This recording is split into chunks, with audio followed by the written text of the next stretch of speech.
PJ Dispersal Link Highway to political suicide?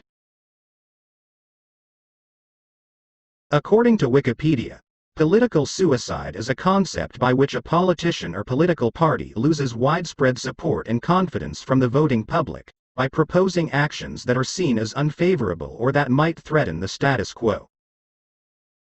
5 reasons why Selangor Pakatan Harapan politicians must immediately reject PJDL. 5 reasons which are based on the Buku Harapan 2018, Promises to the People, premised on principles and policies of good governance. The aspirations of rebuilding our nation and fulfilling our hopes must apply to both federal and state governments. Reason number 1. Based on promise number 6. Abolish tolls. Pakatan Harapan believes that the monopoly of these selected concessionaires must be stopped. Isn't PJDL a monopoly private finance initiative? Was there any procurement by open tender? What about transparency in costs evaluation and comparisons? Is there any guarantee the privatized deal will yield optimal values of return to the government and the toll and taxpayers? Will the concession terms be revealed? Tony Pua, our MP for Dharmansara, knows this very well. In October 2015, he said, by awarding these highway privatization contracts directly without any open and competitive tenders, BN colluded with these crony companies to allow them to collect high toll rates which increase over time. As a result, these toll concessionaires commit BN-sanctioned highway robberies which enabled the cronies to make astronomical profits at the expense of the rakyat. Recently, on 5 May, 2021, the MP was again criticizing the Per-Ikatan government on the subject of toll rate hikes. Tony Pua is right in his criticisms against both BN and PN governments, but what has he said to date about the PJ Dispersal Link? Whether the approval is by Barisan Nasional or Per-Ikatan national government at federal level, shouldn't the Pakatan Harapan administration in Selangor just reject direct highway privatization contracts? Why is Tony Pua not acting to nip PJDL in the bud? What have our elected Petaling Jaya state assemblypersons said or done to date about the PJ Dispersal Link tolled highway?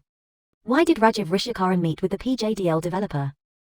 Why is Rajiv, our Ardun Bukit Gasing, defending PJDLink as privately funded, with no government spending? Does he know the concession terms? Does he understand the risk allocation arrangement between the private and public sectors? Funding not only comes from the rakyat paying tolls eventually, but with huge profits due to periodic rate hikes. Why is Rajiv asking PJ residents to engage with the developer on highway alignment? Is this legitimizing the process of consultation and engagement with residents by the developer? Is he endorsing tolled highways and private-funded initiatives without open competitive bidding process? Why are Rajiv Rishikaran and Jamalia Jamaluddin, Ardun Bandar Utama, telling PJ residents there is nothing to object to now, because the highway alignment is not finalized yet? Why wait for the alignment? Would it change the fact that the concession is a BN or PN sanctioned one, without open transparent tender, and with undisclosed terms?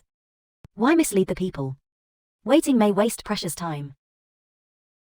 Why is Lim Yue, our Ardun Bukit Tunku, totally silent on the matter? Why is it that our state assembly persons do not seem to be standing by and fighting for the principles of integrity upon which we the voters supported them? Before we look at what some other Pakatan Harapan politicians have said, let us examine the other reasons why rejection of PJDL is an absolute must. Reason number 2. Based on promise number 2. Reduce the pressures causing burdensome price increases. It is promised that the Pakatan government will abolish highway tolls in stages. So why allow another tolled highway to be built in Selangor? Reason number 3. Promise number 8. Improving the quality and coverage of public transport.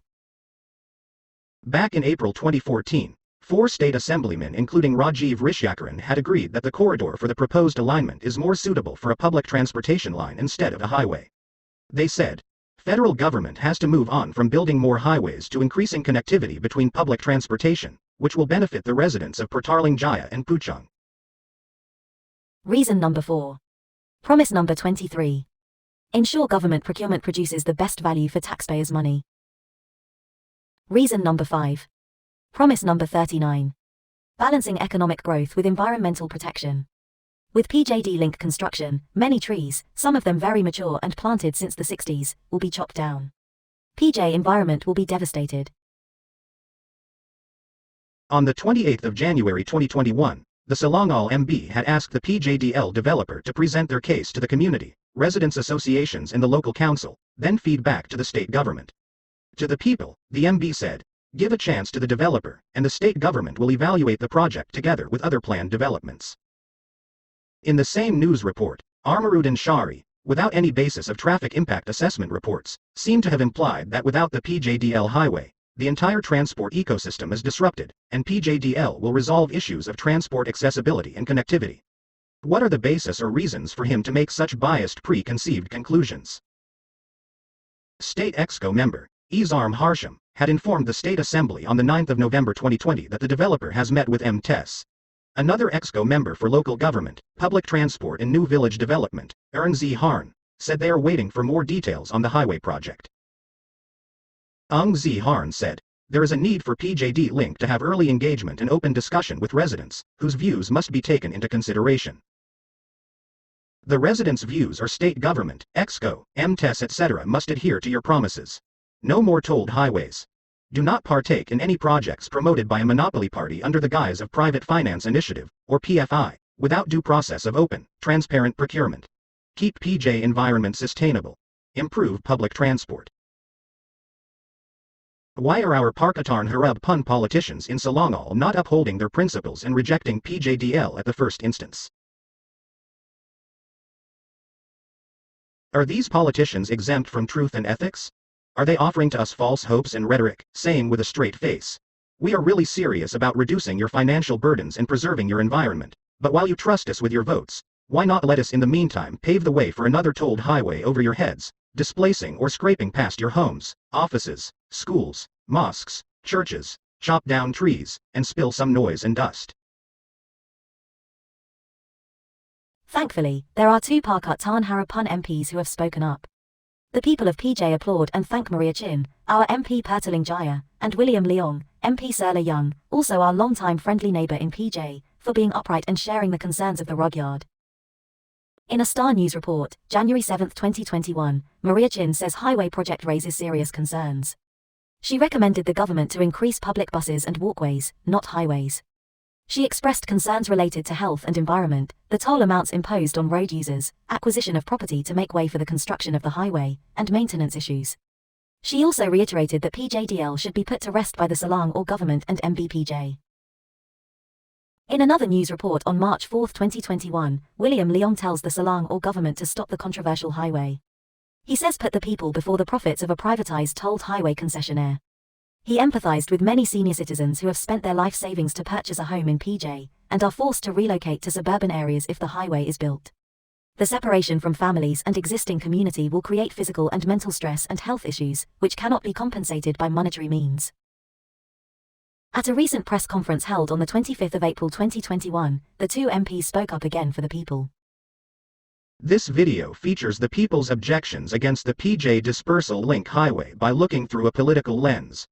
Watch this space for more videos, as we dissect the extremely intrusive nature of the proposed tolled elevated highway, and explore its poor connectivity and other flawed design issues, and why it would not serve the purpose of dispersing traffic. Conclusion. So is this highway leading to the people's elect then regret syndrome, or should the politicians step hard on their brakes, take a good look at the rear mirror, see the trail of distrust, anxiety and threats on the living well-being of their supporters in Petaling Jaya and Selangor, before deciding to ramp up this highway to political suicide?